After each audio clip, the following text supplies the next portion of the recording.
Assalamualaikum warahmatullahi wabarakatuh. Nama saya Langirininggo Bromo, NIM 2019 10 11 03 11 168. Saya akan membahas tentang aborsi yang dilakukan seseorang belum menikah menurut KUHP. Langsung saja ke materi. Tujuan dilakukannya penelitian ini untuk mengetahui bagaimana bentuk perwujudan delik aborsi menurut KUHP dan bagaimana pertanggungjawaban pidana pelaku aborsi pemilik kandungan yang belum menikah dengan menggunakan metode penelitian yuridis normatif. Aborsi pada dasarnya adalah fenomena yang hidup dalam masyarakat Indonesia. Aborsi dapat dikatakan sebagai fenomena terselubung karena praktik aborsi sering tidak tampil ke permukaan, bahkan cenderung ditutupi oleh pelaku ataupun masyarakat, bahkan negara. Ketertutupan ini antara lain dipengaruhi oleh hukum formal dan nilai-nilai sosial budaya agama yang hidup di dalam masyarakat. Tindak pidana pengguguran dan pembunuhan kandungan aborsi merupakan tindak pidana yang objeknya adalah kandungan. Istilah kandungan dalam konteks tindak pidana ini menunjukkan pada pengertian kandungan yang sudah berbentuk manusia maupun kandungan yang belum berbentuk manusia.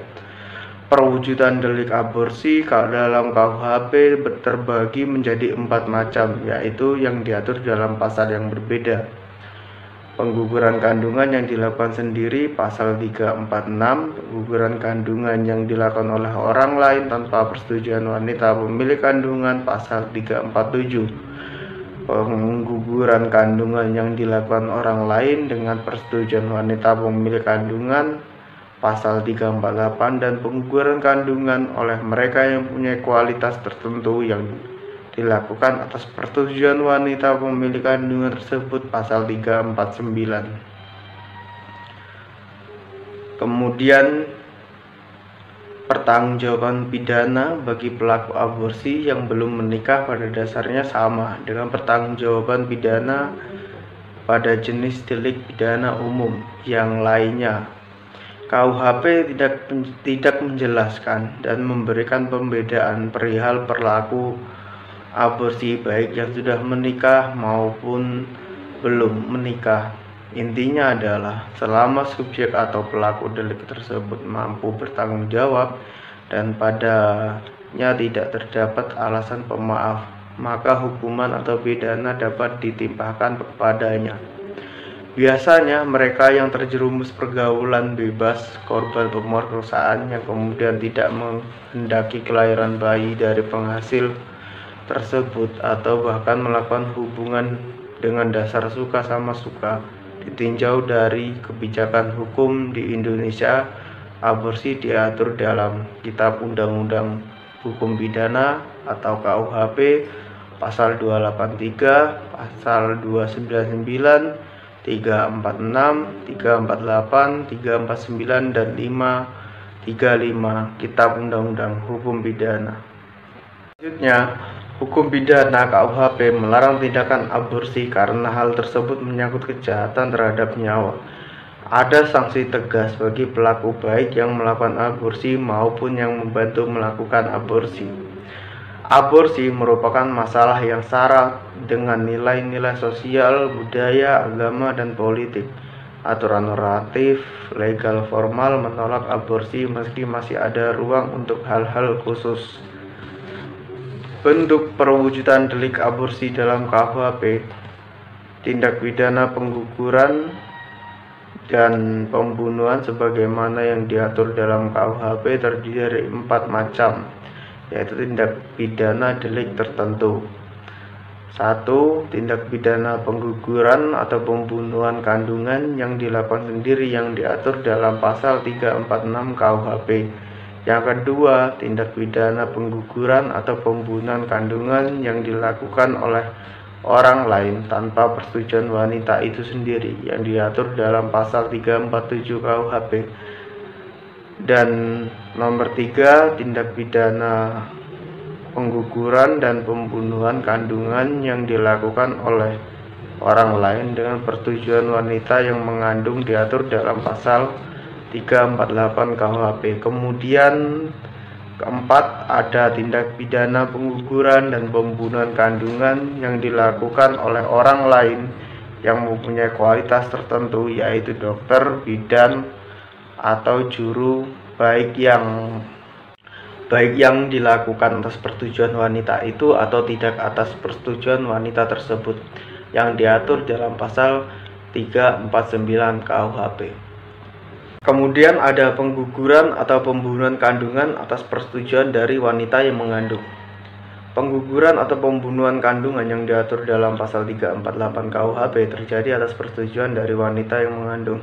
Sementara pengguguran atau pembunuhan yang diatur dalam pasal 347 KUHP terjadi tanpa persetujuan dan wanita yang mengandung. Kemudian ada lagi pertanggungjawaban pidana pelaku aborsi pemilik kandungan yang belum menikah. Kejahatan aborsi di dalam KUHP tidak memberikan pengecualian terhadap pelaku yang melakukan kejahatan tersebut, sekalipun untuk alasan medis. KUHP juga tidak membedakan pelakunya adalah apakah sudah menikah atau belum. Ini dikarenakan unsur subjektif dalam setiap rumusan delik di dalam pasal-pasal kejahatan buku kedua selalu berbunyi barang siapa. Barang siapa artinya adalah setiap orang, baik yang sudah menikah ataupun belum. Karena objek pemidanaan adalah perbuatan dari si pelaku yang dipandang bertentangan dengan ketentuan hukum. Jika si pelaku aborsi adalah perempuan pemilik kandungan yang belum menikah, maka kemampuan bertanggung jawab tetap ada padanya, kecuali ada alasan pemaaf untuk itu. Artinya, setiap perbuatan aborsi yang dilakukan di dalam KUHP bersifat imperatif dan tidak ada pengecualian sekalipun dengan alasan medis. Ditinjau dari sudut pandang kebijakan hukum pidana, ketentuan pidana mengenai aborsi provokatus kriminal yang diatur dalam Undang-Undang Nomor 36 Tahun 2009 tentang kesehatan merupakan sebuah terobosan hukum karena mengandung prevensi umum dan prevensi khusus untuk menekan angka kejahatan aborsi kriminalis. Dengan menekan ancaman pidana yang demikian beratnya itu, diharapkan para pelaku aborsi menjadi jera dan tidak mengulangi perbuatannya. Dalam dunia hukum, hal ini disebut prevensi khusus, yaitu usaha pencegahan agar pelaku aborsi provokatus kriminal tidak lagi mengulangi perbuatannya. Sedangkan prevensi umumnya berlaku bagi warga masyarakat karena mempertimbangkan baik-baik sebelum melakukan aborsi daripada terkena sanksi pidana yang amat berat. Kesimpulan, tindak pidana pengguguran dan pembunuhan kandungan aborsi merupakan tindak pidana yang objeknya adalah kandungan. Istilah kandungan dalam konteks tindak pidana ini menunjukkan dan pengertian kandungan yang sudah berbentuk manusia maupun kandungan yang belum berbentuk manusia. Perwujudan delik aborsi di dalam KUHP terbagi menjadi 4 macam yang diatur dalam pasal yang berbeda, yaitu ada pengguguran kandungan yang dilakukan sendiri, pasal 346 maksud saya. Kemudian ada pengguguran kandungan yang dilakukan orang lain tanpa persetujuan wanita pemilik kandungan, pasal 347. Kemudian lagi pengguguran kandungan yang dilakukan oleh orang lain dengan persetujuan wanita pemilik kandungan, pasal 348. Dan pengguguran kandungan oleh mereka yang mempunyai kualitas tertentu yang dilakukan atas persetujuan wanita pemilik kandungan tersebut. Kemudian pertanggungjawaban pidana bagi pelaku aborsi yang belum menikah pada dasarnya sama dengan pertanggungjawaban pidana pada jenis delik pidana umum yang lainnya. KUHP tidak menjelaskan memberikan pembedaan perihal pelaku aborsi bagi yang sudah menikah ataupun belum. Intinya adalah selama subjek atau pelaku delik tersebut mampu mempertanggungjawabkan dan padanya tidak terdapat alasan pemaaf, maka hukuman atau pidana dapat ditimpakan kepadanya. Ini juga merupakan bagian dari setiap rumusan unsur delik yang ada di dalam KUHP yang pada dasarnya selalu mencantumkan unsur barang siapa. Artinya, siapa saja selama ia mampu mempertanggungjawabkan secara hukum dan tidak ada alasan pemaaf. Oke, sekian dari saya penjelasan mengenai tindak pidana kejahatan terhadap bayi atau istilah lain menyebut dengan aborsi. Jika ada salah kata atau kalimat yang saya ucapkan, mohon maaf. Wassalamualaikum warahmatullahi wabarakatuh. Oke, assalamualaikum warahmatullahi wabarakatuh. Perkenalkan, nama saya Langgeng Rininggo Bromo, NIM 2019 1103111168. Di sini saya akan menjelaskan tentang kejahatan terhadap nyawa. Langsung saja, kejahatan terhadap tubuh manusia terdiri atas perbuatan-perbuatan penyerangan atas tubuh atau bagian dari tubuh yang mengakibatkan rasa sakit dan luka, bahkan karena luka yang sangat parah dapat menimbulkan kematian. Atas dasar unsur kesalahannya, kejahatan terhadap tubuh terbagi menjadi dua macam, yaitu kejahatan terhadap tubuh yang dilakukan dengan sengaja dan kejahatan terhadap tubuh karena kelalaian. Dalam doktrin atau ilmu pengetahuan hukum pidana, penganiayaan diartikan sebagai perbuatan yang dilakukan dengan sengaja untuk menimbulkan rasa sakit atau luka pada tubuh orang lain. Contoh perbuatan termasuk dalam penganiayaan yaitu seorang guru atau orang tua yang memukul anak, atau dokter yang melukai tubuh pasien dalam rangka pelaksanaan operasi atau menyembuhkan suatu penyakit, dan lain-lain. Sedangkan kejahatan terhadap tubuh karena kelalaian berupa perbuatan mengemudi mobil yang kurang berhati-hati kemudian menabrak pejalan kaki, perbuatan menembak babi hutan kurang hati-hati mengenai orang, perbuatan menyalakan korek api di dekat penjual bensin terjadi kebakaran dan menimbulkan orang luka, dan lain sebagainya. Dalam doktrin mengenai kelalaian dapat dilihat dari dua sudut pandang yang juga disebut sebagai syarat adanya kelalaian, yakni dari sudut pandang subjektif dan sudut pandang objektif. Dari sudut pandang subjektif, kelalaian sama juga dengan kesengajaan, adalah mengenai sikap batin seseorang dalam hubungannya dengan perbuatan dan akibat perbuatan yang dapat dipersalahkan dan pembuatannya. Contohnya, seorang pengemudi mobil karena dirinya merasa sudah sangat pintar dan menguasai medan atau situasi jalan serta kendaraan dalam kondisi yang sangat baik, baru dengan demikian ia berpandangan bahwa tidak akan terjadi kecelakaan. Maka atas pandangannya itu ia menjalankan kendaraannya dengan sangat cepat atau ngebut. Ternyata pandangannya itu keliru, karena tiba-tiba ban depan meletus dalam kondisi kecepatan kendaraan yang sangat tinggi, maka terjadilah kecelakaan yang berakibatkan penumpang luka berat. Pandangan tentang kepintarannya mengemudi dan lain-lain tadi yang menyebabkan timbulnya pikiran bahwa karenanya kecelakaan tidak mungkin terjadi, lalu ia mengebut, adalah suatu pandangan yang berakibat penumpangnya luka berat. Kesalahan keadaan pikiran demikian disebut dengan kealpaan disadari dari sudut objektif. Kelalaian dapat ditetapkan berdasarkan ukuran apakah perbuatan yang menjadi pilihan orang itu sudah dipandang benar atau tidak, sudah dipandang sebagai perbuatan yang menurut kebiasaan yang berlaku dan wajar dalam masyarakat ataukah tidak. Untuk dapat dipandang sebagai wajar atau tidak dalam masyarakat, harus dilihat atau dibandingkan antara lain perbuatan orang itu dengan pilihan perbuatan oleh orang lain dalam kedudukan yang sama. Dan dalam kondisi apabila perbuatan itu sama, maka itu bukanlah pilihan perbuatan yang dipersalahkan padanya. Dalam praktik hukum syarat objektif, inilah yang seringkali digunakan untuk menentukan adanya tindakan kealpaan. Apabila objektif ini sudah terpenuhi, pada umumnya syarat subjektif pun juga terpenuhi. Kita beralih kemudian ke kejahatan terhadap nyawa. Kejahatan terhadap nyawa adalah berupa penyerangan terhadap nyawa orang lain. Kepentingan hukum yang dilindungi dan merupakan objek kejahatan ini adalah nyawa manusia. Kejahatan terhadap nyawa dalam KUHP dapat dibedakan atas dua, yaitu dasar unsur kesalahannya dan atas dasar objek nyawa. Atas dasar kesalahannya, kejahatan terhadap nyawa dikelompokkan menjadi dua, yaitu kejahatan terhadap nyawa yang dilakukan dengan sengaja adalah kejahatan yang dimuat dalam KUHP pasal 338 sampai dengan 350, dan kejahatan terhadap nyawa yang dilakukan tidak dengan sengaja dimuat dalam pasal 359 KUHP.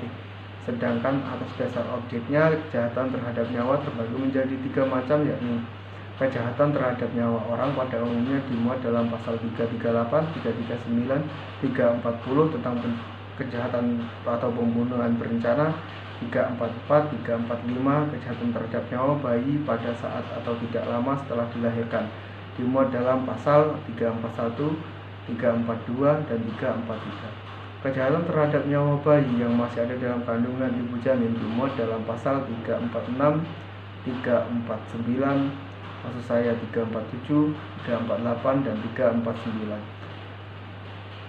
Kemudian kesengajaan menghilangkan nyawa orang lain itu oleh Kitab Undang-Undang Hukum Pidana atau KUHP yang dewasa ini berlaku telah disebut sebagai suatu pembunuhan. Tindak pidana pembunuhan atau kejahatan terhadap nyawa adalah berupa penyerangan terhadap nyawa orang lain. Untuk menghilangkan nyawa orang lain itu, seorang pelaku harus melakukan sesuatu atau suatu rangkaian tindakan yang berakibat dengan meninggalnya orang lain.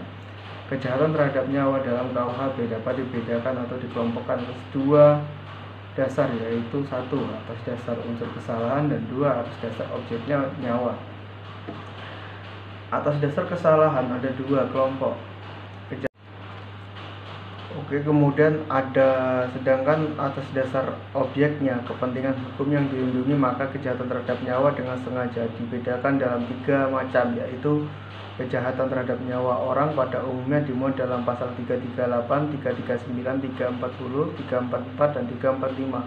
2. Kejahatan terhadap nyawa bayi pada saat atau tidak lama setelah dilahirkan dimuat dalam pasal 341, 342, dan 343.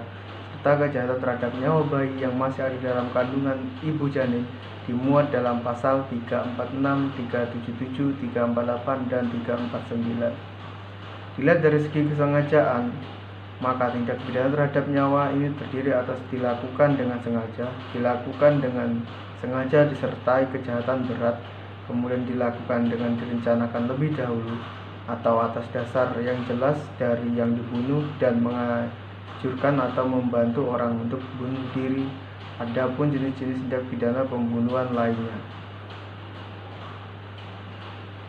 Pembunuhan bisa dalam bentuk pokok. Kejahatan terhadap nyawa dilakukan dengan sengaja. Pembunuhan dalam bentuk pokok dimuat dalam pasal 338 KUHP yang rumusnya adalah barang siapa dengan sengaja menghilangkan nyawa orang lain dipidana karena pembunuhan dengan pidana penjara paling lama 15 tahun. Adapun rumusan unsur-unsurnya adalah sebagai berikut: 1. Unsur objektif, 2. Perbuatan menghilangkan nyawa, 3. Objeknya yaitu nyawa orang lain, 1. Unsur subjektif, dan 2. Dengan sengaja. Pada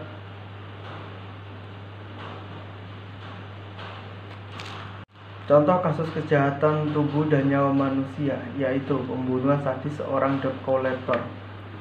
Kasus ini adalah salah satu kasus yang terjadi di Semarang. Kasus ini terjadi pada hari Kamis 5 September tahun 2013. Korbannya yaitu Sudarmanto, 29 tahun, warga Genung Kasari, RT 3, RW 5, Semarang, Surat Kabar Harian Semarang 2013. Korban dibantai secara sadis oleh sesama teman-teman debt collector-nya di rumahnya pada pukul 01.00 dini hari. Para tersangka melakukan aksinya tersebut karena disulut rasa dendam kepada korban karena telah dituduh mencuri kalung korban seberat 10 gram. Karena merasa tidak terima telah dituduh mencuri, Aris beserta 19 teman lainnya langsung menyambangi rumah korban dan tanpa basa-basi langsung meluncurkan aksi brutalnya. Tubuh korban pun dihujani berbagai macam senjata tajam dan tumpul hingga tak berbentuk. Dan perbuatan korban itu disaksikan oleh ibu kandung dan keluarganya sendiri. Tak ada daya mereka untuk melerainya. Korban yang berusaha melerainya pun ikut dibacok. Setelah puas melihat korban tak berdaya, mereka langsung meninggalkan rumah korban, tetapi tak lama kemudian polisi dapat menangkap tersangka pembunuhan yang sedang pesta miras di salah satu rumah tersangka. Karenanya korban mengalami luka parah di sekujur tubuhnya akibat dibacok, ditusuk, dan dihantam benda tumpul secara bertubi-tubi. Maka bagian punggung korban robek tembus jantung dan paru-paru akibat senjata tajam jenis parang. Nyawa korban tidak dapat tertolong lagi saat dalam perjalanan menuju rumah sakit. Akibat perbuatannya ini, 20 orang tersangka pelaku pembunuhan Sudarmanto dikenai pasal berlapis, yaitu pasal 338 dan 170 KUHP, yaitu mengenai pembunuhan dan pengeroyokan. Sekian dari saya. Wassalamualaikum warahmatullahi wabarakatuh.